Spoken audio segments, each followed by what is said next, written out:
Extra topic है, उसको हम एक एक करके बाबू डिस्कस करते हैं, ठीक है। इसके बाद फिर होने के बाद कुछ और वो टच वाला कट वाला इसमें नहीं दिया, वो तो वही तीसरा नोट्स में था, तो वो अलग से बताएंगे। और बताने के बाद फिर इसके बाद कोनिक का नोट्स हम देंगे, ठीक है, कोनिक सेक्शन का पूरा का। देखिए तो पहला आपका है बाबू position of a point, position of a point with respect to, position of a point with respect to circle, with respect to circle. ये बाबू a point P x1, y1 lies, x1, y1 lies outside on और inside a circle, inside a circle s बराबर x का square plus y का square plus 2gx plus 2fy plus c बराबर 0 बता रहे हैं बाबू। According as s1 greater than 0, s1 बराबर 0 और s1 less than 0, where s1 बराबर x1 का स्क्वायर y1 का square 2gx1 plus 2fy1 plus c, ये आपका s1 है। देखिए जब बाबू हम लोग स्ट्रेट लाइन पढ़ाई कर रहे थे बाबू, तो हम लोग पढ़े थे किसी पॉइंट का पोजीशन स्ट्रेट लाइन के रिस्पेक्ट में, मतलब कोई पॉइंट स्ट्रेट लाइन के ऊपर कब होता था, नीचे कब होता था और पर कब होता था, याद होगा बाबू। तो हम लोग यहाँ पर वहाँ स्ट्रेट लाइन के रिस्पेक्ट में पॉइंट का पोजीशन नहीं पढ़ना है, हम लोग यहाँ पर बाबू किसी पॉइंट का पोजीशन सर्किल के रिस्पेक्ट में पढ़ाई करना है। मतलब कोई पॉइंट सर्किल के बाहर कब लाई करेगा, सर्किल पर कब लाई करेगा और सर्किल के अंदर कब लाई करेगा, ये पढ़ाई करना है।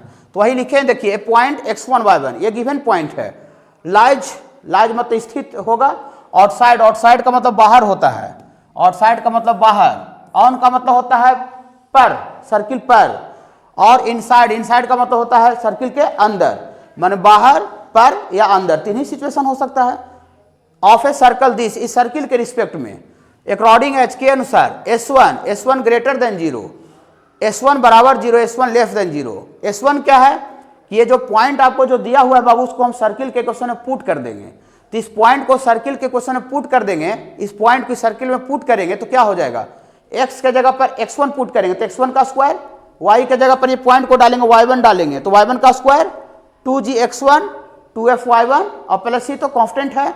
तो पॉइंट को सर्किल में पुट करने के बाद जो वैल्यू आवेगा आ रहा है, उसी वैल्यू को हम क्या बोल रहे हैं बाबू अपने भाषा में, s1 बोल रहे हैं। माने पॉइंट जो दिया हुआ पॉइंट है, दिया हुआ पॉइंट को सर्किल में डालने के बाद जो वैल्यू आ रहा है, उसी हम वैल्यू को अपने भाषा में s1 बोले हैं, s1। तो s1 अगर पॉइंट को हम सर्किल में डाले और जो वैल्यू आता है उसको क्या बोले बाबू, s1 ये वाला वैल्यू है। अगर s1 पॉजिटिव आ जाए ग्रेटर देन 0 तो जो पॉइंट उस सर्किल के बाहर होगा। अब अगर s1 हम पॉइंट को डाले सर्किल में इक्वल टू 0 मैंने सेटिस्फाई कर जाए तो सर्किल पर होगा। पर हम जानते हैं कि कोई भी पॉइंट किसी भी कर्व पर लाई करता है तो पॉइंट उस कर्व के इक्वेशन को सेटिस्फाई करता है। सेटिस्फाई करने के मतलब पॉइंट को इसमें हम डालेंगे तो इक्वल टू 0 आ जाएगा। और अगर हम पॉइंट को सर्किल में डाले और नेगेटिव आ जाए s1 लेस देन 0 तो s1 लेस देन 0 तो इनसाइड होगा, ठीक है, अंदर होगा। इसका बस 1 मिनट का प्रूफ है, ठीक ना। तो थोड़ा सा हम इसको कर देते हैं, बस 1 मिनट हमको घड़ी का टाइम से लगेगा। देखिए ये बाबू कोई सर्किल का इक्वेशन आपको दिया हुआ है, s बराबर 0 और यहाँ पर बाबू कोई पॉइंट है बाबू x1, y1।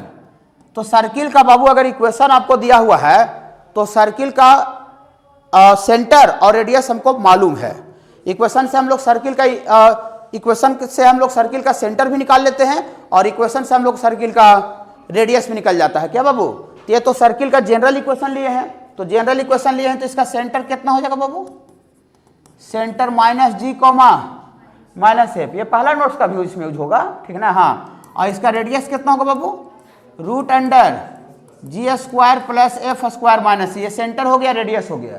ओके बाबू। हाँ, यहाँ पर सेंटर सर्किल का हो गया बाबू -g, -f, सर्किल का सेंटर, और रेडियस पता है। ये नोन है कि अननोन है, ये दोनों ये नोन है क्योंकि सर्किल का इक्वेशन दिया हुआ है और पॉइंट का कोऑर्डिनेट भी दिया हुआ है। तो सर्किल का इक्वेशन दिया हुआ था, सेंटर और रेडियस भी पता चल गया जाएगा। तो हम सेंटर से पॉइंट पी के बीच का दूरी निकालते हैं डिस्टेंस फार्मूला से। सीपी का दूरी निकालिए सेंटर से पॉइंट पी, जो पॉइंट पी दिया हुआ है, ठीक है ना बाबू। बोलिए सर आप बाहर कैसे इंडिकेट कर दिए? बाहर छोड़िए, कहूँ भी इंडिकेट कर दिया। अभी हम केफ लेंगे, बाहर कब होगा, अंदर कब पर कब होगा, ठीक है। हाँ, तो आगे सीपी दूरी निकालिए डिस्टेंस फार्मूला से। रूट अंडर सीपी होगा x1 माइनस माइनस प्लस जी का स्क्वायर, डिस्टेंस फार्मूला बाबू, और प्लस y1 प्लस f का स्क्वायर। सीपी का दूरी निकल गया ये बाबू, सीपी का दूरी, कोई दिक्कत बाबू नहीं। सीपी का दूरी आप देखिए केफ लेते हैं, केस 1, इफ पॉइंट जो P है x1 y1, ये अगर आपको लाइज आउटसाइड द सर्किल,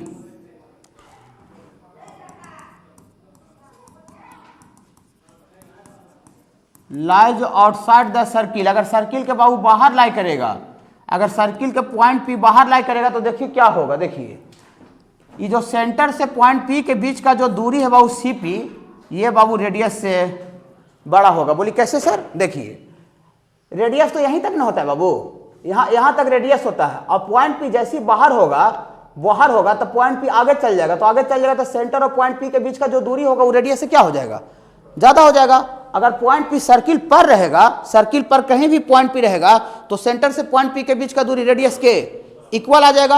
और पॉइंट P अगर सर्किल के अंदर रहेगा, देखिए यहाँ पर से पॉइंट P सर्किल के अंदर रहेगा, कहीं भी मान लेते हैं यहाँ सेंटर है, पॉइंट P आपको यहाँ पर है, तो C से P के बीच का जो दूरी है बाबू ये रेडियस से छोटा होगा। रेडियस तो यहाँ तक होता है, और पॉइंट P अंदर रहेगा सर्किल के अंदर, तो सेंटर और पॉइंट P के बीच का जो दूरी होगा वो रेडियस से छोटा हो जाएगा। समझ पा रहे हैं कैसे लिख रहे हैं? तो पॉइंट P अगर सर्किल के बाहर रहेगा तो सेंटर और पॉइंट P के बीच का दूरी यहाँ तक रेडियस है, और P आगे बड़ा आगे है, माने सर्किल के बाहर है, तो बाहर है तो सेंटर और पॉइंट P के बीच का जो CP दूरी है वो रेडियस से बड़ा हो जाएगा। तो कैसे लिखे समझ में आया सारे बच्चे को? चलिए तो यहाँ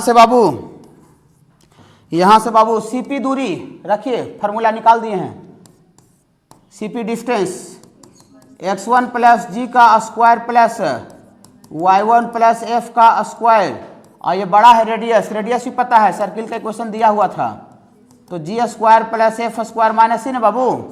हाँ ये भी पॉजिटिव नंबर है, स्क्वायर रूट कभी नेगेटिव नहीं होता है, और वो भी पॉजिटिव नंबर है, वो भी स्क्वायर रूट में ही है, ठीक है बाबू। वो ऐसे भी दोनों लेंथ है, तो लेंथ कभी माइनस में नहीं होता है, तो हम स्क्वायरिंग करेंगे तो इनइक्वालिटी का जो साइन है वो चेंज नहीं करेगा। पता है कि दोनों का दोनों पक्का पक्की पॉजिटिव नंबर है। जैसे ऐसे है, देखिए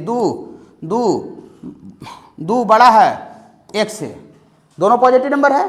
स्क्वायरिंग कीजिए तो 2 का स्क्वायर 4, अब 1 का स्क्वायर 1, तो अभी भी 4 बड़ा होगा और 1 छोटा होगा, माने जैसे इनइक्वालिटी का मुंह जैसे है वैसा ही रह जाएगा। लेकिन दोनों अगर अपोजिट साइन का रहता है, ऐसे 2 बड़ा है -3 से, देखिए अपोजिट साइन का है, और स्क्वायरिंग कीजिए तो 4 और -3 का स्क्वायर 9, तो अपोजिट साइन का रहने पर अब कौन बड़ा है? 9 बड़ा है। तो जो इनइक्वालिटी का जो मुंह है उसको बदलना पड़ेगा। ये सब इनइक्वालिटी में पढ़ाए हैं, जैसे आप मैट्रिक पास करके ज्वाइन किए थे क्लास, तो सभी सब बताते हैं, ठीक है। हाँ देखिए तो यहाँ पर बाबू दोनों का दोनों पॉजिटिव नंबर है, तो स्क्वायरिंग करने से इनइक्वालिटी के साइन में कोई चेंजिंग नहीं होगा, ठीक है ना बाबू। स्क्वायरिंग कर दी यार, स्क्वायरिंग कर देते हैं, स्क्वायरिंग बोथ साइड्स, तो स्क्वायरिंग कर दिए वो रूट हट जाएगा बाबू।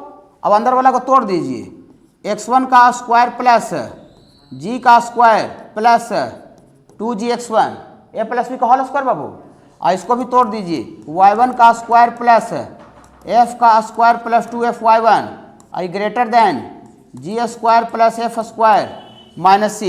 ये g स्क्वायर प्लस में इधर भी है, g स्क्वायर इधर भी प्लस में, क्या हुआ बाबू? कैंसिल हो गया, f स्क्वायर से f स्क्वायर कैंसिल हो गया, और यहाँ पर से आपको आ गया बाबू,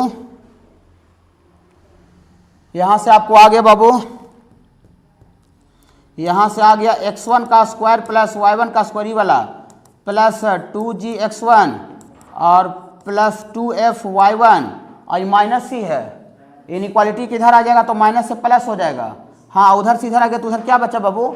0। और हम अपने लैंग्वेज में इसी वैल्यू को x1 का स्क्वायर y1 का square 2gx1 2f(y1) plus c वाला वैल्यू को हम अपने भाषा में यहाँ पर S1 यूज किए हैं, अपने तरफ से S1 उसको बोले हैं। S1 का मतलब जो पॉइंट दिया हुआ उसको सर्किल में पुट करने से जो वैल्यू आ रहा है दैट इज कॉल्ड S1। तो हम पॉइंट को सर्किल में डाल देंगे तो यही वाला वैल्यू ना आएगा बाबू, यही ना आएगा, नहीं समझ रहे हैं? ये पॉइंट दिया हुआ है, इसको डालिए इसमें सर्किल के क्वेश्चन में। तो डालिएगा तो यहाँ x के जगह पर x1 का स्क्वायर, y की जगह y1 का स्क्वायर, 2gx1 2 वही वाला ना आएगा। तो इसी वैल्यू को हम अपने भाषा में क्या बोल रहे हैं, s1।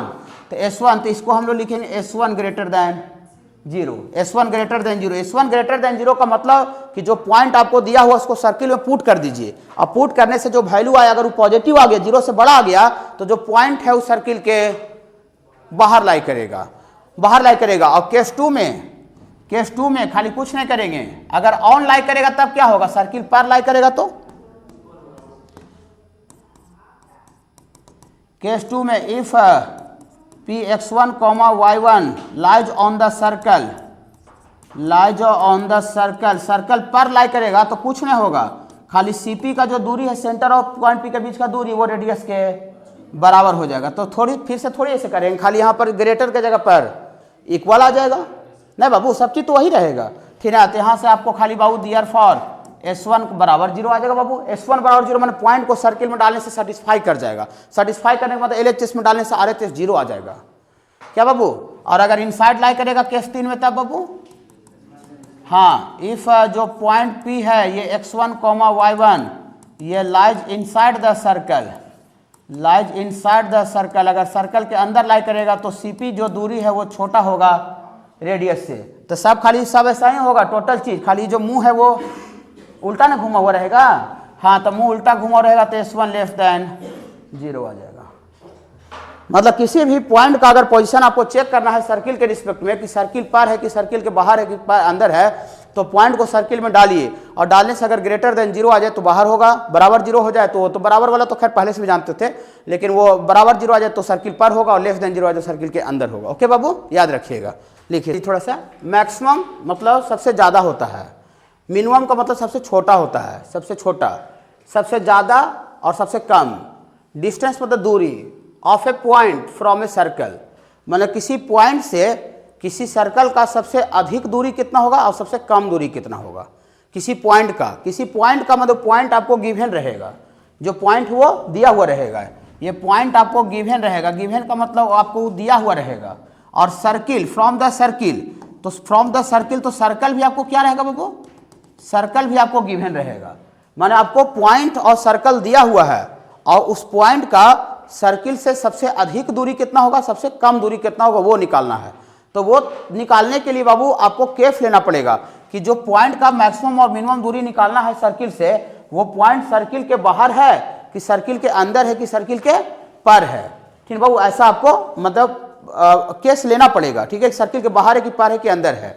बोलिए क्या अगर नहीं दिया रहेगा तो नहीं दिया रहेगा, तो पॉइंट दिया रहेगा तो अभी जो फॉर्मूला बताए उससे हम चेक कर लेंगे कि बाहर है कि अंदर है कि पर है, उसके अकॉर्डिंग काम करेंगे। ओके बाबू, हाँ देखिए, तो सर्किल का इक्वेशन गिवन है, तो इक्वेशन के माध्यम से सेंटर भी क्या हो जाएगा, निकल जाएगा कि नहीं निकलेगा।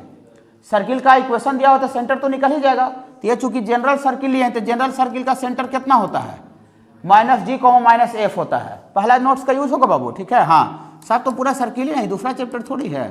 और इसका रेडियस भी पता है बाबू, रेडियस होता है g² + f² - c। तो सर्किल का इक्वेशन दिया हुआ है तो सेंटर और रेडियस भी गिवन हो जाएगा कि अननोन हो जाएगा, गिवन हो जाएगा। ओके, हाँ, अब पहला केस लेते हैं कि जिस पॉइंट जो P, जिसका मैक्सिमम और मिनिमम दूरी निकालना है सर्किल से, वो जो पॉइंट जो P है x1, y1 वो लाइज इनसाइड द सर्कल। ये बाबू lies inside the circle, circle के बाबू अंदर लाई कर रहा है। सर्किल के कहाँ है बाबू, सर्किल के अंदर लाई कर रहा है। देखिए सर्किल के अंदर, ये आपका कोई सर्किल है, तो सर्किल है तो सेंटर तो आपको मुफ्त में पता है, सर्किल का अगर इक्वेशन पता है तो, और इसका रेडियस भी क्या पता है बाबू, रेडियस भी मुफ्त में पता है। ठीक है ना, हाँ, और ये पॉइंट P है, पॉइंट P सर्किल के अंदर है, पॉइंट P सर्किल के अंदर है। ठीक है ना, अंदर कहीं भी हो सकता है। ठीक है ना, पॉइंट P सर्किल के अंदर है। ठीक है बाबू, हाँ, पॉइंट P सर्किल के अंदर है। आप जरा बताइए, मैंने ऐसे समझिए कि ये कोई क्रिकेट का ग्राउंड हो गया, मैदान, ठीक है, और कोई प्लेयर विराट कोहली फील्डिंग कर रहा है, तो फील्डिंग तो मैदान के अंदर करता है कि बाहर पे करता है, अंदर करता है। तो ये मान लेते हैं विराट कोहली प्लेयर है, और इसका कोई पूछेगा कि मैदान से सबसे ज़्यादा दूरी कितना है, मैदान मतलब सर्किल, मैदान तो अप्रॉक्स सर्कुलर ही होता है। ठीक है ना, हाँ, तो मैदान से उसका विराट कोहली का सबसे बड़ा दूरी कितना है, सबसे कम दूरी कितना है। ठीक है, ये पूछेगा आपसे, तो दिख रहा है, देखिए मिनिमम दूरी हो चाहे मैक्सिमम दूरी हो, इस लाइन को विराट कोहली जो खड़ा है उसको बाबू कहाँ से गुजारना पड़ेगा, सेंटर से लाइन गुजारना पड़ेगा, सेंटर से, हाँ सेंटर से मैंने बीचों बीच से पूरा मैदान को ज्वाइन करना पड़ेगा। और ये विराट कोहली है, तो विराट कोहली का सबसे मिनिमम दूरी ये वाला है मैदान से, और सबसे मैक्सिमम दूरी अगला छोरा जो आएगा ना सेंटर से पास करते हुए मैदान का, वहाँ पर होगा सेंटर से पास करते हुए का। सेंटर से लाइन पास जो करता है वही सबसे बड़ा डायमीटर होता है, सबसे बड़ा लाइन होता है। और मान लेते हैं विराट ऐसे है, विराट को ऐसे ज्वाइन कर देंगे तो ये मिनिमम मैक्सिमम थोड़ी दे पाएगा, वो तो कॉर्ड को सबसे छोटा वाला मैंने होता है। सबसे मैक्सिमम जो वैल्यू होता है, जो सबसे बड़ा लंबाई का लाइन होता है वो डायमीटर होता है।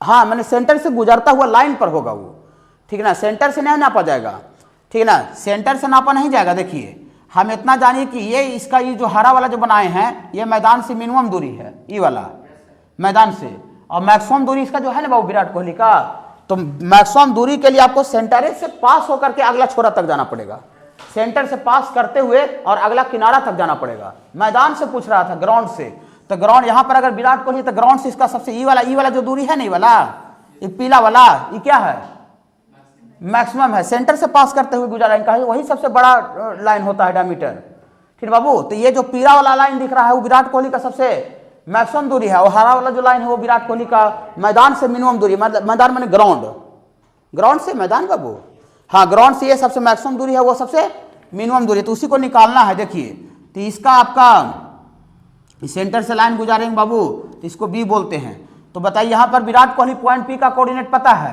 तो इसका मिनिमम दूरी कितना है, पी ए, मिनिमम दूरी पी ए। तो मिनिमम दूरी, मिनिमम डिस्टेंस बराबर पी ए, लेकिन हमको पी ए का कोऑर्डिनेट दिया हुआ नहीं है, हमको खाली सर्किल का इक्वेशन दिया हुआ है और पॉइंट पी का कोऑर्डिनेट दिया हुआ है। तो हम पी ए को डायरेक्ट नहीं निकाल सकते हैं, पी ए को हम डायरेक्ट निकाल नहीं सकते। अगर पॉइंट पी का कोऑर्डिनेट दिया हुआ है लेकिन ए का कोऑर्डिनेट डायरेक्ट पता नहीं है, तो हम पी ए दूरी निकालने के लिए यहाँ पर हमको ऐसा करना पड़ेगा, पी ए दूरी निकालने के लिए, हाँ ए बी दूरी अथी, ये ए बी माइनस न ए सी, हाँ ए बी का हल कर रहे हैं, हाँ ठीक है, इसको हम लोग ये ए सी और माइनस सी पी कर देंगे। बोली वाह ये क्या कर रहे हैं सर, समझ में नहीं आता है। देखिए अब सर्किल का इक्वेशन दिया हुआ है तो रेडियस तो मुफ्त में पता है, तो ये जो AC है, AC वो सर्किल का रेडियस है कि दूसरा चीज है, AC सर्किल का रेडियस है कि दूसरा चीज है, रेडियस है। तो सर्किल का इक्वेशन गिवन था, गिवन लिख दिए हैं, तो गिवन है तो इसका मतलब रेडियस भी निकला हुआ है, निकल जाएगा। तो ये जो AC है बाबू ये R गिवन है, और CP पूरी CP फिर कैसे निकलेगा, कहे सर्किल का इक्वेशन दिया हो तो सेंटर का कोऑर्डिनेट भी पता है, और जिस पॉइंट का मैक्सिमम मिनिमम दूरी विराट कोहली का पूछ रहा है तो विराट कोहली का कोऑर्डिनेट भी दिया रहेगा। विराट कोहली का कोऑर्डिनेट x1 y1 p का कोऑर्डिनेट दिया हुआ है, तो p का भी कोऑर्डिनेट दिया हुआ है, और सेंटर सर्किल के इक्वेशन से सेंटर तो निकल ही जाएगा, तो सेंटर का कोऑर्डिनेट भी पता, p का भी कोऑर्डिनेट पता, तो CP दूरी डिस्टेंस फॉर्मूला फिर निकलेगा कि नहीं निकलेगा, निकलेगा, हाँ निकलेगा। तो इसी को बाबू हम लोग ये जो मिनिमम जो दूरी है बाबू इसी को हम लोग लिखेंगे r माइनस सी पी। ये जो पी ए जो मिनिमम दूरी है पी ए, ये r माइनस सी पी, तो r minus C P known के टर्म है कि अननोन के टर्म है, नॉन के टर्म है, रेडियस ही पता और सेंटर और पॉइंट पी के बीच का भी दूरी पता, लेकिन हम डायरेक्ट पी ए निकालने में कैपेबल नहीं हो पाएंगे क्योंकि ए का कोऑर्डिनेट पता नहीं है, पी का खाली कोऑर्डिनेट पता था। लेकिन अगर हम ये r माइनस सी पी कर देते हैं तो हम उसका पी ए का दूरी निकाल सकते हैं। ओके बाबू समझ पा रहे हैं। और इसका मैक्सिमम दूरी कितना होगा विराट कोहली का, अगर मैदान के अंदर फील्डिंग कर रहा है तो ये तो मिनिमम हुआ पी ए वाला मिनिमम, और इसका मैक्सिमम डिस्टेंस कितना हो जाएगा, मैक्सिमम डिस्टेंस पी बी होगा, अगला छोरा से मिलाना पड़ेगा डायमीटर से, मैंने सेंटर से गुजारते हुए, तो मैक्सिमम डिस्टेंस कितना हो जाएगा बाबू पी बी। तो क्या पी बी आप डायरेक्ट निकाल सकते हैं, नहीं, पी बी का कोऑर्डिनेट पता है ही नहीं, तो इसको क्या लिख सकते हैं पी बी को, हाँ b c plus c p, हाँ b c plus c P. तो यहाँ से हम लिख सकते हैं b c plus c b. बोली सर ड्रामा आप क्यों बतियाते हैं यार, सर ना पी बी डायरेक्ट आप लिख देते, नहीं निकलेगा ना, बी का कोऑर्डिनेट थोड़ी पता है। बोली सर ऐसे कर देंगे तो निकल जाएगा, हाँ निकल जाएगा। देखिए जो बी सी है वो सर्किल का रेडियस है, सर्किल का रेडियस, और सी पी तो पॉइंट पी का कोऑर्डिनेट पता है, और सर्किल के इक्वेशन से सेंटर का कोऑर्डिनेट पता ही है, तो सी पी तो नॉन हो जाएगा, ठीक है बाबू। इसी को हम लोग बी सी के बदले बाबू हम लोग आर लिख सकते हैं प्लस सी पी लिख सकते हैं। ओके, 3 अभी बताते तो आप सोच के जैसे बता रहे हो वैसे आप बता सकते थे, लेकिन ये डिस्कस करने से अगर इस तरह का क्वेश्चन कहीं पर दिख गया, चाहे सोचना पड़ गया, तो आपको सोचना आपके लिए बहुत आसान हो जाएगा, क्योंकि थ्योरी के माध्यम से इसको आपको सोचवा दिया जा रहा है। ओके, हाँ, अब केस 2 में जब पॉइंट पे विराट कोहली जैसे मान लेते चोटी लूटी हो गया, अब जाके बाहर बैठ जाता है, ऐसा होता है कि नहीं? हाँ, बाहर बैठ जाता है, तो जब विराट कोहली बाहर रहेगा तब उसका ग्राउंड से मैक्सिमम और मिनिमम दूरी क्या होगा? ग्राउंड मतलब वही सर्किल। ओके बाबू, हाँ, तो केस 2 ले लेते हैं। देखिए केस 2 इस समझ में आया बाबू? लिखिए। हाँ, केस 2 इफ पी जो पॉइंट है विराट कोहली का x1 y1 lies outside the circle, lies outside माने बाहर, lies outside the circle, circle के क्वेश्चन दिया हुआ रहेगा। देखिए आगे फिगर बनाइए, ये आपको सर्किल हुआ, तो सर्किल हुआ तो अब ये विराट कोहली देखिए बाहर है, बैठल है ना? हाँ, तो इसको आपको सेंटर से उसको गुजारना पड़ेगा, ठीक है बाबू? सेंटर से ही, वही सबसे बड़ा मिनिमम मैक्सिमम होगा, सेंटर से पास करते हुए लाइन। यहाँ देखिए, यहाँ पर बाबू सर्किल का सेंटर है, ये पॉइंट ए पर मान लेते कट कर रहा है, ये अगला छोरा बी है। देखिए दिख रहा है कि अगर विराट कोहली अगर मैदान के बाहर है तो सेंटर से पास करता हुआ लाइन यहाँ भी पीबी जो होगा वो सबसे मैक्सिमम दूरी है, और मिनिमम दूरी यहाँ भी ई वाला है, ई वाला मैदान से ही सबसे कम दूरी है मैदान से, हाँ, पीए। तो यहाँ पर मिनिमम डिस्टेंस लिखते हैं बाबू, मिनिमम मतलब सबसे कम, मिनिमम डिस्टेंस, तो यहाँ से मिनिमम डिस्टेंस दिख रहा है बाबू आँख से, पीए है, लेकिन पीए डायरेक्ट हम नहीं निकाल सकते, आपको पता ही है। पी का कोऑर्डिनेट तो पता है विराट कोहली का x1 y1 है, सर्किल का इक्वेशन पता है, तो सेंटर रेडियस सब पता है। तो पीए दूरी को कैसे लिख सकते हैं? पीए दूरी को हम लिख सकते हैं, पीए दूरी को हम लिख सकते हैं CP माइनस CA। बोली CP आप निकाल लीजिएगा, हाँ निकाल लेंगे, क्योंकि सर्किल का इक्वेशन पता है, तो सेंटर तो मुफ्त पता है, माइनस G को माइनस ए, अब सेंटर का कोऑर्डिनेट पता है, पॉइंट P का भी कोऑर्डिनेट पता है, तो CP दूरी निकलेगा कि नहीं निकलेगा? और CA, बोली CA कैसे निकालेगा? CA निकालने का आवश्यकता नहीं, CA तो त्रिज्या है, रेडियस है, तो यहाँ से हम इसी को मॉडुलस लगा दी, दूरी कभी नेगेटिव नहीं होता है, तो यहाँ CP का तो CP लिखेंगे और CA के बदले बाबू हम लोग R लिखेंगे, रेडियस। कैसे समझ रहे हैं बाबू? चलिए, और इसका मैक्सिमम डिस्टेंस कितना हो जाएगा बाबू?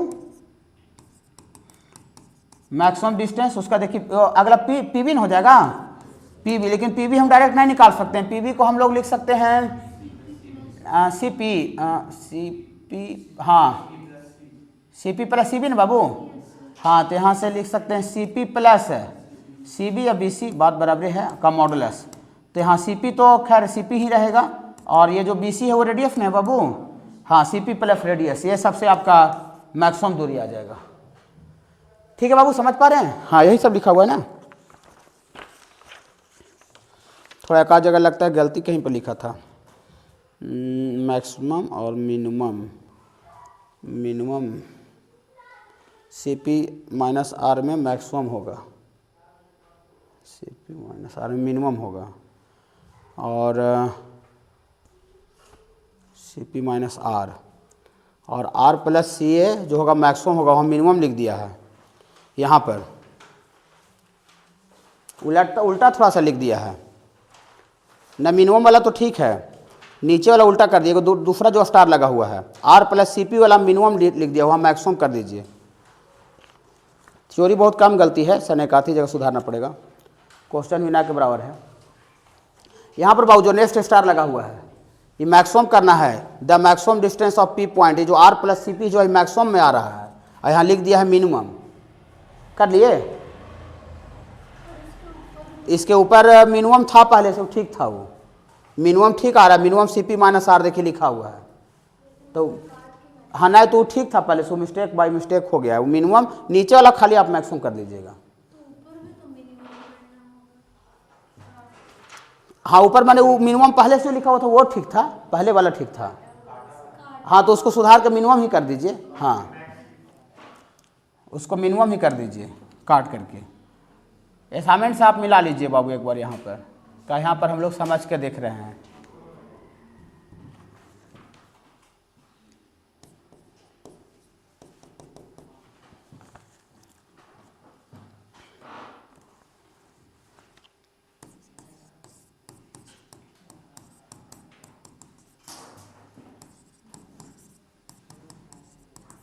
अब एक और केस बाबू ले लेते हैं कि जो पॉइंट P है बाबू कहाँ लाई करे बाबू? सर्किल पर लाई करे, सर्किल माने विराट कोहली अभी जाके बाउंड्री पर दम चढ़ गया, रस्सी पर जो रहता है चौका छक्का वाला बाउंड्री, ठीक वहाँ पर दम चढ़ गया विराट कोहली, ठीक बाबू, तो उसका मिनिमम डिस्टेंस ग्राउंड से क्या हो जाएगा 0। जब ग्राउंडे पर है ये वो रस्सी पर है तो ग्राउंड पर है वो, माने सर्किल पर हो गया, वो सर्किल पर हो गया। तो इस केस में इसका मिनिमम डिस्टेंस कितना हो जाएगा बाबू, मिनिमम डिस्टेंस इसका हो जाएगा बाबू आपका 0। और इस केस में इसका जो मैक्सिमम जो डिस्टेंस होगा बाबू, ये मैक्सिमम डिस्टेंस डायरेक्ट सेंटर से इसको पास करवा देंगे ना अगला छोरा से, हाँ तो डायमीटर हो जाएगा 2r, मैक्सिमम दूरी, हाँ मैक्सिमम दूरी हो जाएगा 2r, 2r माने डायमीटर, ये ऐसा हो जाएगा, ठीक है बाबू। हाँ चलिए, टेंजेंट वैसा लाइन को बाबू बोलते हैं जो कि कर्व को सिर्फ और सिर्फ एक पॉइंट पर टच करता है, ओके बाबू, उस लाइन को टेंजेंट बोलते हैं। ऊपर दिख रहा है ये जो एक पॉइंट पर टच कर रहती है लाइन, क्या हो गया बाबू, ये टेंजेंट हो गया। और फिर इसके बाद बाबू टेंजेंट के बाद फिर आपको स्टडी करना है नॉर्मल। तो नॉर्मल मतलब लंब होता है, तो नॉर्मल भी लाइनें होता है, straight line. Normal is a line which is perpendicular to, normal is a line which is perpendicular to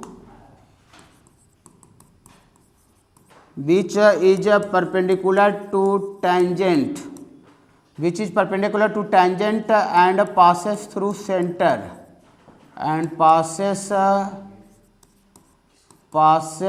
through center of a circle is called normal, देखिए टेंजेंट तो समझ गए जो कि एक पॉइंट पर छू के निकल जाता है, और नॉर्मल क्या है, नॉर्मल वैसा लाइन होता है जो कि बाबू टेंजेंट पर क्या होता है बाबू, टेंजेंट पर परपेंडिकुलर होता है, टेंजेंट पर लंब होता है, लंब। परपेंडिकुलर का नाम सुनवे किया स्ट्रेट लाइन में, ठीक है, हाँ परपेंडिकुलर टर्म का।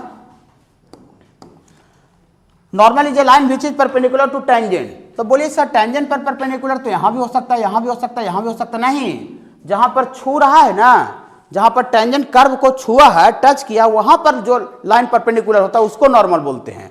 हाँ तो जो भी सर्किल का जो नॉर्मल होगा स्पेशली फॉर सर्कल में, वो बाबू कहाँ से पास कर जाएगा बाबू, पासेस थ्रू सेंटर। देखिए ये जहाँ पर छुआ है वहाँ पर लंब होना चाहिए, जहाँ पर टच किया है यहाँ पर आपका परपेंडिकुलर होना चाहिए। परपेंडिकुलर मतलब टेंजेंट के साथ 90 डिग्री का कोण बनाना चाहिए, टेंजेंट के साथ 90 डिग्री का कोण बनाना चाहिए जहाँ पर टच किया है वहाँ पर। और ये जो नॉर्मल होता है बाबू, ये सर्किल का हमेशा कहाँ से पास करता है बाबू, ये सर्किल का बाबू आपका सेंटर से पास करता है।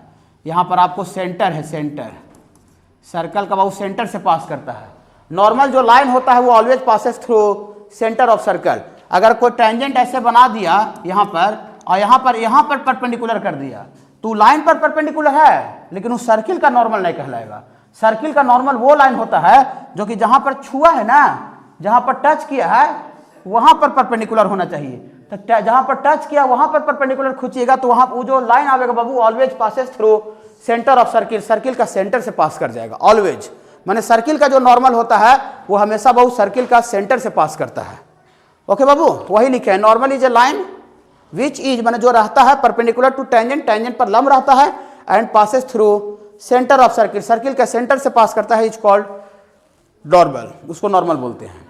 तो डिफिनीशन में कोई दिक्कत नहीं हुआ है। चलिए देखिए, घबराइएगा नहीं, सुनिए एक और थोड़ा सा बाबू, इधर 2 गो फिगर बना हुआ है, 3 गो फिगर, पेज नंबर 3 में निकालिएगा, पेज नंबर 3 में फिगर बना हुआ है। देखिए फिगर क्या बना हुआ है, फिगर क्या बना हुआ है बाबू कि कोई पॉइंट अगर सर्किल के इनसाइड है, अंदर, तो वहां से एक भी टेंजेंट ड्रॉ नहीं होगा।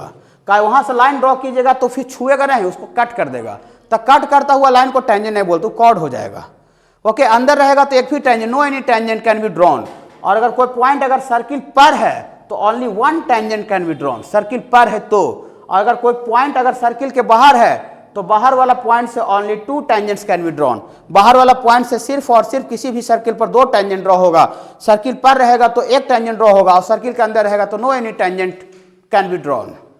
ओके बाबू, हाँ चलिए देखिए इधर सुनिएगा, सुनिए आपको पढ़ाई डिफिनेशन नहीं करना मैथ में कि what is the definition of tangent, what is the definition of normal, ये दूसरा सब्जेक्ट में होता है, मैथ में नहीं होता है। मैथ में बाबू जो टेंजेंट जो लाइन आया है उसका इक्वेशन पढ़ाई करना है। इक्वेशन सर्कल में भी, पाराबोला में भी, इलिप्स में भी और हाइपरबोला में भी। ठीक है, नॉर्मल जो आया है, नॉर्मल का इक्वेशन पढ़ाई करना है। ठीक है बाबू, पाराबोला में भी, सर्कल में भी, इलिप्स और हाइपरबोला, यहाँ से चारों चैप्टर जो है सब में आपको ये वाला टर्म मिलेगा। ठीक है बाबू, तो थोड़ा सा डिफिनेशन लिखने का आवश्यकता नहीं है, वो दिया हुआ है। ठीक है बाबू, हाँ लिख पढ़ लीजिएगा, यहाँ पर लिखा हुआ है, ठीक है, यहाँ पर लिखे रहे बाबू, अच्छा से लिखा हो, कोई दिक्कत नहीं है। ठीक है, इसको अगला पेज में कर देते हैं, जरूरत होगा तो लिख भी लीजिए, फोटो ले लीजिएगा। ठीक है, देखिए इक्वेशन ऑफ टेंजेंट, यहाँ से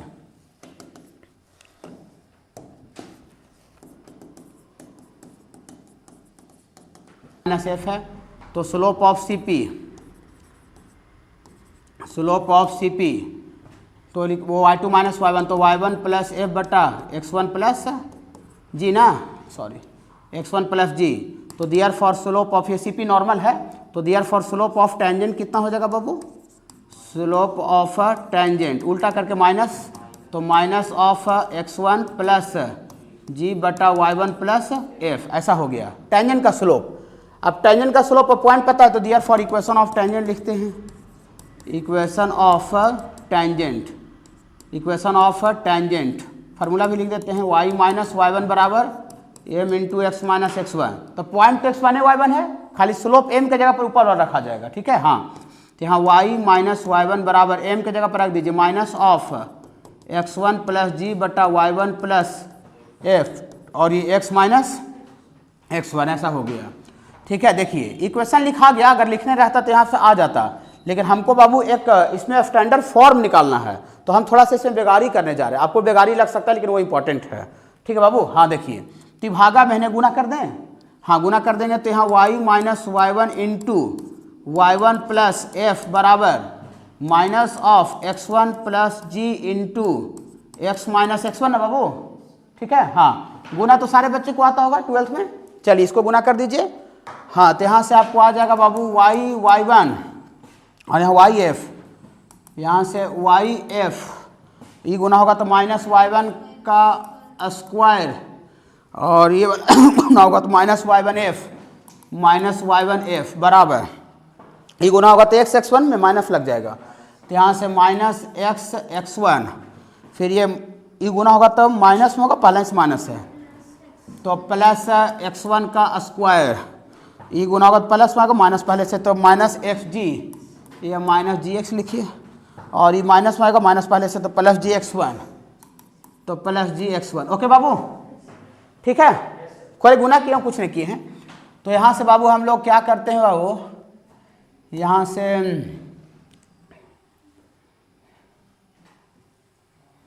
लिखिए y1 प्लस वाई एफ, और ये माइनस वाला है y1 का, उसको उधर भेज देंगे उसको, और यहाँ से माइनस y1 एफ, और बाकी सब उठा के नहीं लाइए, तो ई वाला इन्हें आ जाएगा माइनस में, आएगा तो प्लस में हो जाएगा x x1, और x1 का स्क्वायर उधर ही रखेंगे, ई प्लस जी एक्स हो जाएगा ई वाला, और ये आ जाएगा तो माइनस जी x1 है बाबू, जी x1, और उधर पहले से कितना था बाबू x1 का स्क्वायर, और माइनस में y1 का स्क्वायर है, उधर जाएगा बाबू तो प्लस y1 का स्क्वायर हो जाएगा। ठीक है बाबू, हाँ अभी तक फॉर्म नहीं निकला है, निकाले अब निकलेगा, ठीक है, घबराइएगा नहीं। देखिए x1 y1 जो पॉइंट है बाबू, x1 y1 जहाँ पर टेंजेंट खींचा जा रहा है, वो पॉइंट सर्किल पर है कि सर्किल के बाहर अंदर है। जो पॉइंट जहाँ पर टेंजेंट खींचा जा रहा है, जिस पॉइंट पर, वो पॉइंट टेंजेंट सर्किल पर है कि सर्किल के बाहर अंदर है, सर्किल पर है। काहे कि हम लोग x1 y1 पॉइंट पर ही टेंजेंट खींच रहे हैं, तो जो पॉइंट, जिस पॉइंट पर टेंजेंट खींचा जाता है, वो point on lies on the circle. ठीक बाबू, तो जो पॉइंट x1 y1 वो कहाँ पर है बाबू, सर्कल पर है, तो इसको हम लोग कुछ मान लेते हैं, कैपिटल ए मान लेते हैं, तो लिखेंगे सिंस मतलब चूंकि ये जो x1 कॉमा y1 ये lies on the circle, lies on the circle, circle पर है, तो हम जानते हैं कि कोई भी पॉइंट किसी भी कर्व पर लाई करता है, तो वो पॉइंट उस कर्व के इक्वेशन को सेटिस्फाई करता है। करवा भी सेटिस्फाई, तो करवाइए, कैसे करवाते हैं भुला गए हैं, वो पॉइंट को डालते हैं, तो डालिए, यहाँ डालते हैं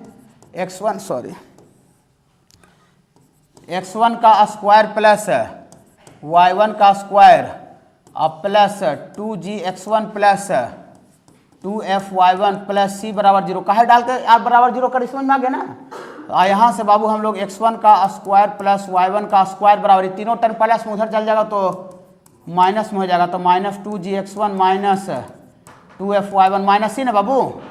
हाँ, ये जो क्रीम जो निकला है ना, वो वाला उधर देखिए, इसको पुट कर देते हैं, पुट इन कैपिटल एम दिख रहा है ना, देखिए पार्टी x1 का स्क्वायर y1 का स्क्वायर, पार्टी दिख रहा है ना, पार्टी देखिए पार्टी है ये, पुट कर दें, कर दें, हाँ देखिए तो कर देंगे तो इक्वेशन ऑफ टेंजेंट ही ना आ था बाबू, टेंजेंट का इक्वेशन, हाँ तो दियर फॉर इक्वेशन ऑफ टेंजेंट, घबराइएगा नहीं, बस 1 मिनट लगेगा, ठीक है, वो भी हमको 4 चैप्टर के लिए, इसलिए इतना हम बेगारी कर रहे हैं। इक्वेशन ऑफ सर्कल, नहीं तो हम बेगारी करना यहाँ तो हम बिल्कुल पसंद नहीं करेंगे। इतना और माइनस y1 f और प्लस x1 और प्लस gx और माइनस gx1, वो वाला यहाँ रखिए, वाला ये वाला वो वाला की जगह पर, तो माइनस में ये वाला रखिए, तो माइनस में 2gx1 माइनस में 2fy1 माइनस c, और तीनों माइनस में है, उठा के नहीं लाइए, तो यहाँ से y1 और फिर इसको आगे लिखिए, जोड़ में आगे पीछे ना होता है, x1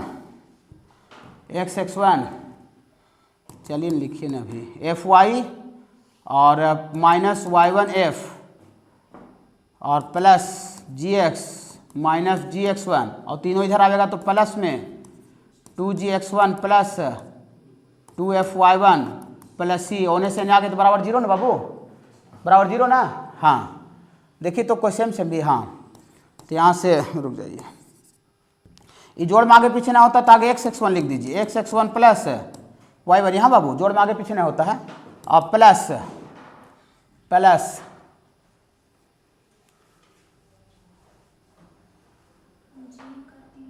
जी का 3 टर्म है, जी का 3 टर्म है ना, तो ये दोनों घट जाएगा, ये दोनों घट जाएगा, तो 2gx1 में से एगो gx1 चल जाएगा, तो प्लस gx1 प्लस में बचेगा, तो यहाँ से बाबू प्लस gx1 बचेगा, और यहाँ 2fy1 में से ई वाला वो घट जाएगा, ई वाला y1f, ई वाला यही सेम है ना चीज़, हाँ यहाँ 2fy1 है, तो 2 में से वो घट जाएगा, तो बाबू एगो बचेगा, एगो बचेगा y1f, ओके, ये भी घटाना है, हाँ ये दोनों घटा दिए, और फिर और क्या क्या बचेगा बाबू, हाँ ये वाला बचेगा, ये gx और ये वाला बचेगा fy और प्लस वाला c बराबर 0, कोई दिक्कत नहीं, तो ये x1 प्लस y1 और 2gx प्लस x1/2, ये दोनों से g कॉमन निकाल लीजिए, तो g कॉमन निकाल लीजिएगा तो क्या बचेगा, x प्लस x1 और ये दोनों से f कॉमन निकाल लीजिए, तो f कॉमन निकाल लीजिएगा तो y प्लस y1 और प्लस c बराबर 0, कोई दिक्कत नहीं।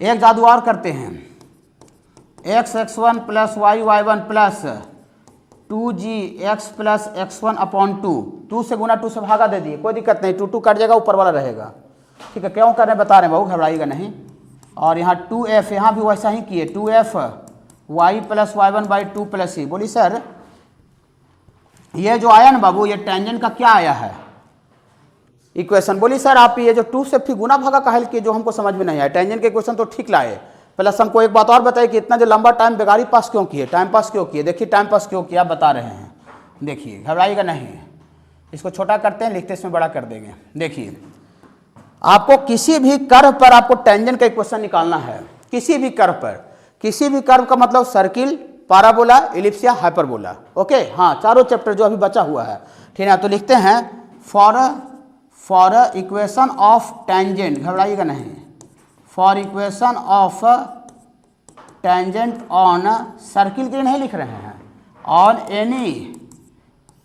एनी कर्व के लिख रहे हैं, एनी कर्व, ओके बाबू, एनी कर्व, ऐसा करेंगे, एक्स स्क्वायर जो टर्म रहेगा इक्वेशन में उसको रिप्लेस कर देंगे, रिप्लेस का मतलब होता है उसको हटा करके दूसरा चीज रखना, x square replace by x1, और वाई स्क्वायर को रिप्लेस कर देंगे, वाई स्क्वायर को रिप्लेस कर देंगे y1 से, घबराइएगा नहीं, ठीक है, ये तो एकदम पूरा निकाल के प्रूफ करके लाए हैं, इसमें तो कोई डाउट है नहीं, पूरा निकाल के बताए हैं, बेगारी करके बताए हैं, टाइम पास करके बताए हैं, ठीक है, तो कोई डाउट है नहीं कि कैसे आया है वो, ठीक है, चलिए, और ये जहाँ जहाँ x रहेगा x is replace by x plus x1/2, और जहाँ y रहेगा उसको रिप्लेस कर देंगे y प्लस y1/2, और साथ ही साथ यहाँ लिख देते हैं एंड कांस्टेंट जो टर्म रहेगा उसको हम लोग सेम छोड़ देंगे। बोली वाह यार अजीब हाल है, ये क्या लिख दिए, ये क्या बताते हैं, देखिए सर्किल का इक्वेशन यहाँ पर क्या था, एक्स स्क्वायर वाई का स्क्वायर 2, सर्किल का इक्वेशन तो दिया था, आप जरा देखिए इस सर्किल का इक्वेशन दिया हुआ है और हमको टेंजेंट का इक्वेशन निकालना है, ये हथकंडा फॉलो करेंगे। अभी से सब गोली मार देंगे, भूल जाएंगे, खाली समझाने के डायरेक्ट लिखते लगता है कैसे का, ये कहाँ से आया होगा, ठीक है। फिर निकाल के बताया आपको संतुष्टि के लिए। देखिए टीचर बोला, अभी बोला x square replace by x x1 बोला, देखिए लिखा, तो एक्स स्क्वायर यहाँ है, x1 क्या है, पॉइंट जहाँ पर टेंजेंट निकाले तो पॉइंट का कोऑर्डिनेट x1 y1, वो पॉइंट दिया हुआ रहेगा, गिवन रहेगा। हाँ, plus Y square replace by y1 plus 2g तो 2g है, और x है, x is replace by x plus x1/2, यहाँ है, यहाँ से लिख रहे हैं।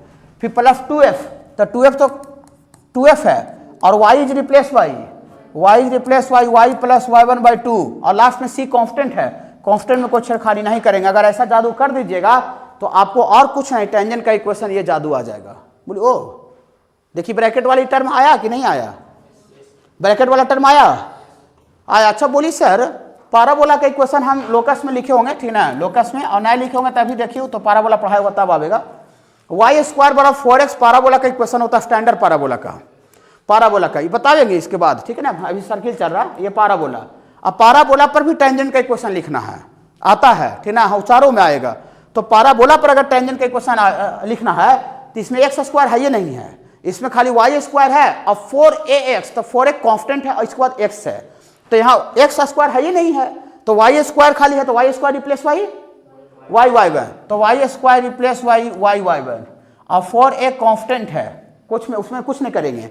और फिर 4ax x is replace by x plus x1/2, इसमें दो ही वो टर्म है, वो y का स्क्वायर है और दूसरा x, बाकी कुछ है ही नहीं है, तो रिप्लेस कैसे करें, जो चीज रहेगा वही ना रिप्लेस करेंगे।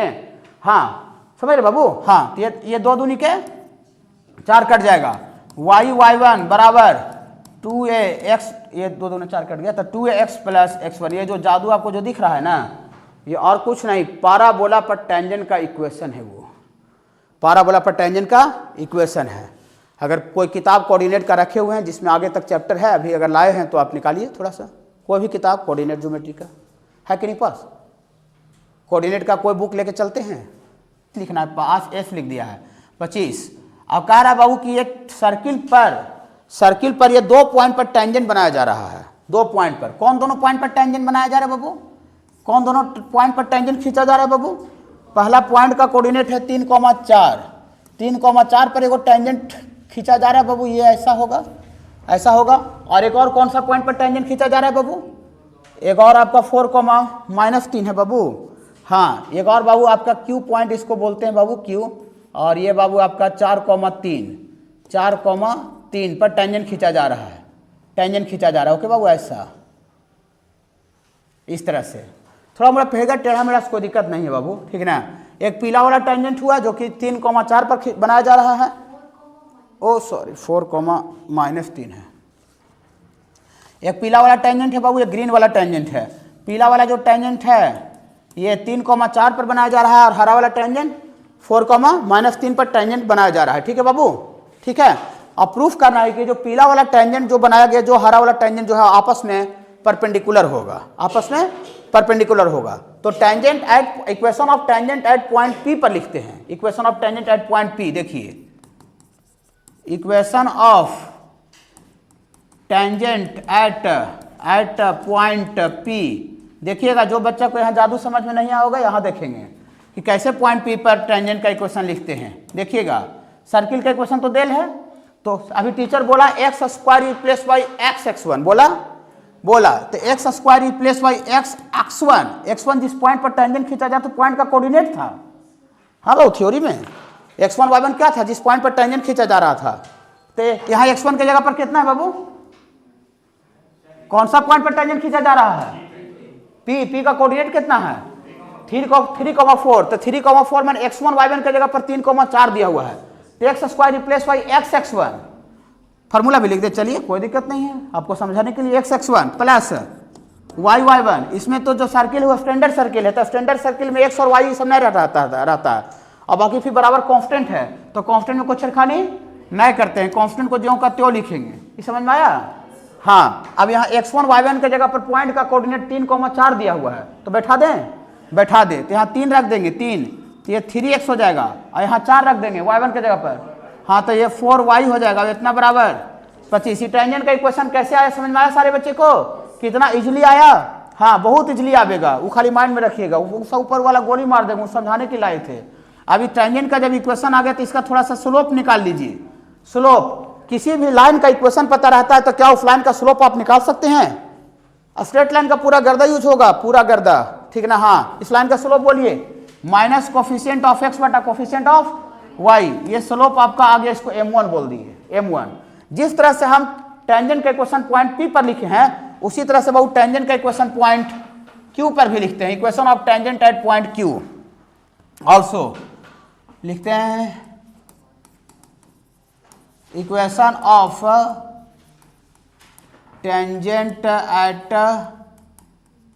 Tangent at point Q। गुनगुना जाइए, आप फॉर्मूला नहीं लिखते हैं, x square replace by x1, तो x1 4 X square replace by x1 plus Y square replace by y1, तो y1 माइनस 3 है बाबू, और कांस्टेंट में कुछ छेड़खानी नहीं करते हैं, तो यहाँ से आपको आ जाएगा 4x माइनस 3y बराबर 25। ये टेंजेंट का इक्वेशन अगला वाला पॉइंट पर है, Q पर। और जब टेंजेंट का इक्वेशन आ ही गया है तो क्या इसका स्लोप हम इंजॉय करके निकाल सकते हैं? इंजॉय करके, स्लोप इंजॉय करके बोलिए, माइनस कोफिशिएंट ऑफ x बटा कोफिशिएंट ऑफ y, तो ये बाबू माइनस माइनस कट जाएगा, तो 4/3 आ जाएगा। अब दिखाना था कि दोनों लाइन परपेंडिकुलर है, दोनों टेंजेंट परपेंडिकुलर है, तो दो लाइन परपेंडिकुलर का कंडीशन पढ़ाए हैं, यस या नो? यस, दो लाइन परपेंडिकुलर होता है तो दोनों का स्लोप का गुना -1। बोलिए सर आप स्ट्रेट लाइन वाला बात यूज करते हैं, सर्किल पढ़ा रहे हैं कि स्ट्रेट लाइन पढ़ा रहे हैं? सर्किलें पढ़ा रहे हैं, लेकिन पूरा का पूरा स्ट्रेट लाइन आएगा, कहे टेंजेंट लाइन है, नॉर्मल भी लाइन है, कॉर्ड भी लाइन है, तो लाइन में किसका आएगा? लाइन का इक्वेशन रहेगा ना, कंसेप्ट। हाँ, तो नाउ m1 इंटू m2, तो m1 बाबू यहाँ है -3/4 और m2 बाबू 4/3 ना बाबू, तो ये बाबू ऐसे कट गया, ऐसे। बोली वाह सर, दोनों का स्लोप का गुना -1 आ गया सर, इसका मतलब बोथ टेंजेंट्स आर परपेंडिकुलर। यही दिखाना था, दूसरा चीज दिखाना था, यही दिखाना था, इसका मतलब for both tangents are perpendicular, both tangents are perpendicular. Tangent का इक्वेशन कैसे लिखते हैं जो समझ में आया बाबू? ये वाला, कोई भी पॉइंट पर टेंजेंट्स रहेगा तो निकाल लीजिएगा ना, पैराबोला पर भी निकाल लेंगे, इलिप्स और हाइपरबोला पर भी, ठीक है ना? हाँ, एक जगह पढ़े 4 जगह काम आएगा, बराबर 0। ये -g और -f है।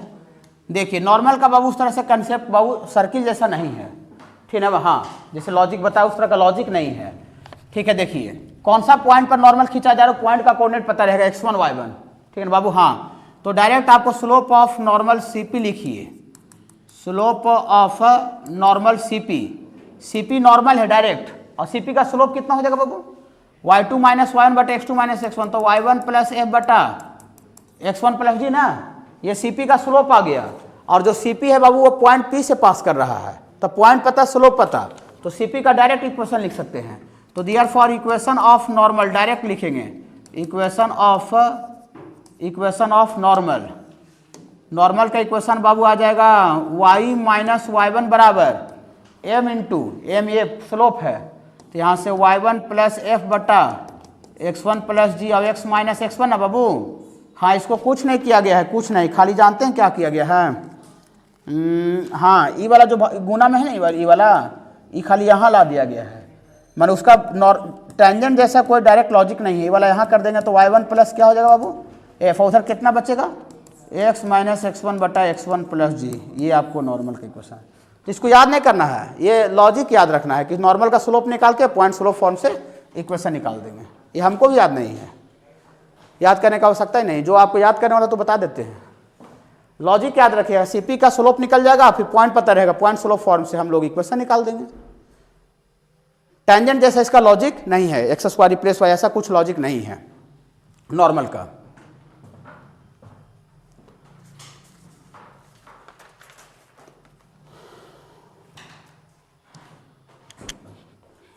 आ रहे हैं बाबू, 1 मिनट, प्राइज देना।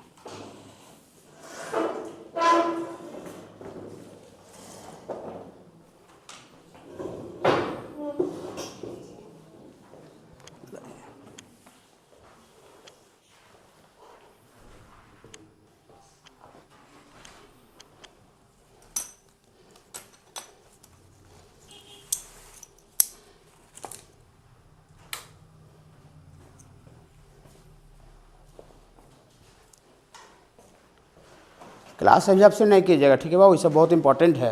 कहीं भी एग्जाम में जाइएगा तो यही सबसे रिलेटेड टेंजेंट, नॉर्मल, कॉर्ड, हर एक जगह क्वेश्चन इसी से भरा हुआ मिलेगा।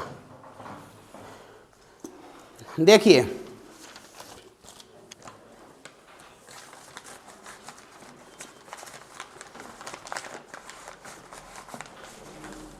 अभी पहला ही वाला क्वेश्चन बनाइएगा और अदर जगह से, अगर असाइनमेंट हो गया होगा तो।